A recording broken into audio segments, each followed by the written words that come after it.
მოგესალმებით მეგობრებო და მოდი ყველანაირი შესწავლის გარეშე პირდაპირ გეტყვით თუ რისგან ხილოს ვაპირებთ დღეს. One Piece-ი ყველამ ვიცით და როგორც წინა ვიდეოში შეგბირდით თუ მოიხოდებოდა One Piece-ის თეორიები კიდე მეორე ნაწილი გამოვიდოდა და აქ ვართ 7 ძალიან საინტერესო თეორია ვიპოვე. ნუ თქვენი კომენტარებიდან გამომდინარე ასევე ჩემი ინფორმაციაც მოვიძიე და მოდინალა გავყვეთ და ვნახოთ ეს 7 ძალიან საინტერესო თეორია. და გაითვალისწინეთ რომ აქ ნათქვამი ყველა თეორია 100%-ით ზუსტი ვერ იქნება.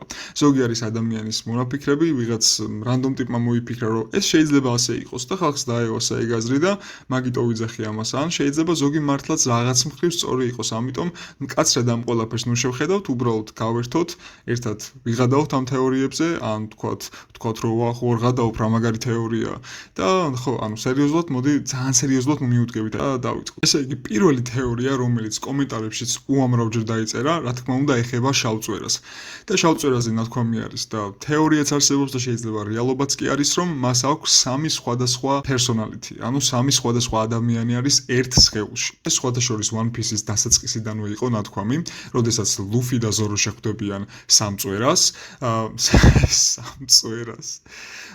შავწვერას ესე იგი იძახიან რომ ეს არა ერთი ადამიანი არამედ რამოდენიმე არისო ნამის ეუბნებიან რა და რეალობაშიც ეს ასე არის იმიტომ რომ როგორც ვიცით შავწვერას აქვს სიბნელის დევილფრუტი და მან ასევე მიისაკუთრა თეთრწვერას დევილფრუტიც და ნუ ალბათ დიდად სავარაუდო არის რომ მესამე დევილფრუტის დამორჩილებაც შეუძლია რა გარდა ამისა ხვდებით რომ მას აქვს სამი სხვადასხვა ემოცია ნუ ყოველ შემთხვევაში ერთხელ არის ძალიან მშიშარა მეორედ არის ძალიან თავდაჯერებული და მესამე ძალიან ჭკვიანი არის და ეს ყოველთვის იცვლება ხოლმე ამიტომ მარტივი მისახვედრი არის რომ სამი სხვადასხვა ადამიანი ცხოვრობს ამ ერთი ადამიანის სხეულში. ხოლო მეორე თეორია ძალიან საინტერესო არის და საერთაშორის ძალიან მომეწონა ამ თეორიის აზრი.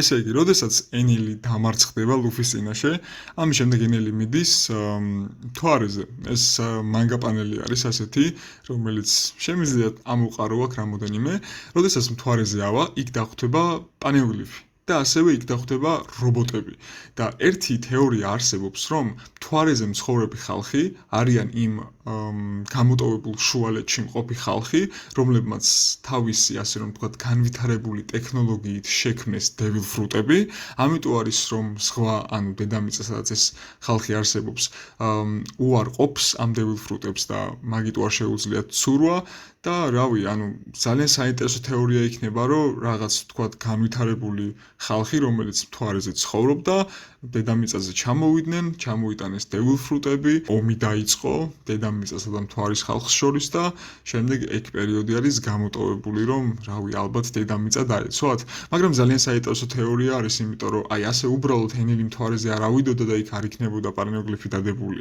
და არ იქნებოდა იქ რაღაც რობოტები და განვითარებული როჟები ამიტომ ესე ძალიან საინტერესო თეორია რომელსაც წავაწყდი ну რა გავაკეთო ახლა რასაც ვიტყვი ეგეც ძალიან საინტერესო თეორია რომელიც ასევე ძალიან მომეწონა ეს ყველაფერი ეხება პლუტონს იმ გემს რომელსაც შეუძლია ნუ მთლიანი დედამიწის განადგურება როგორც თვითონ იძახიან და თეორია ასეთი არის რომ იმიტომ არის პლუტონი ასეთი ძლიერი გემი რომ მთლიანად დამზადებული არის ზღვის ქვისგან ანუ წარმოვიდგინეთ მთლიანი გემი თავისი ქენონებით, სასროლი, იარაღებით, საერთოდ ყველაფრით დამზადებული არის ზღვის ქვისგან, რომელიც დევილფრუტის ძალებს ანულებს.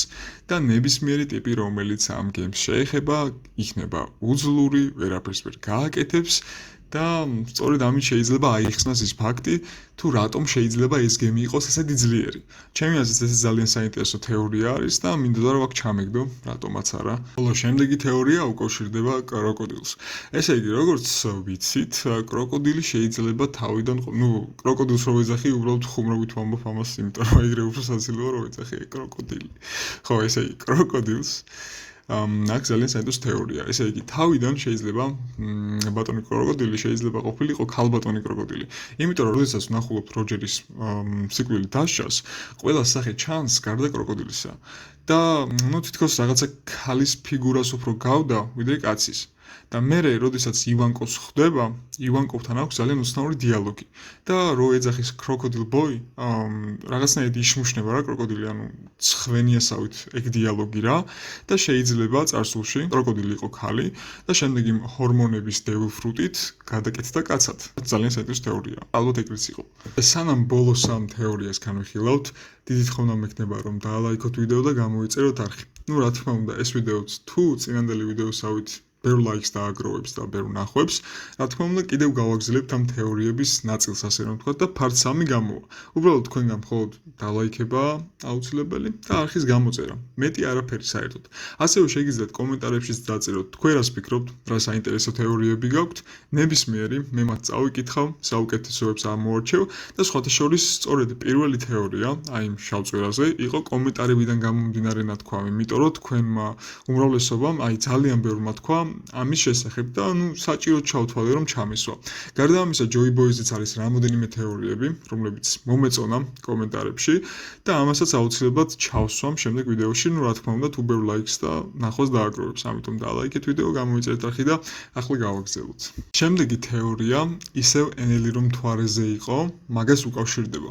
ესე იგი, როგორც ვიცით, მთვარეზე არსებობს ცივილიზაცია, ეს ცივილიზაცია შეიძლება იყოს ისინი, ვინებიც არიან უფრო განვითარებულები ტექნოლოგიურად, ისინი, ვინც გამოტოვებულ ხანაში ებრძოდა governments და შეიძლება მათმა შექმნეს თავისი ტექნოლოგიური ინოვაციებით ეს devil fruit-ები რა. ხო და თუ საბოლოოდ მართლა ასე აღმოჩნდა და ეს თეორია მართალი იქნა, კიდევ უნდა ვიხილოთ მთვარესა და დედამიწას შორის ბრძოლა.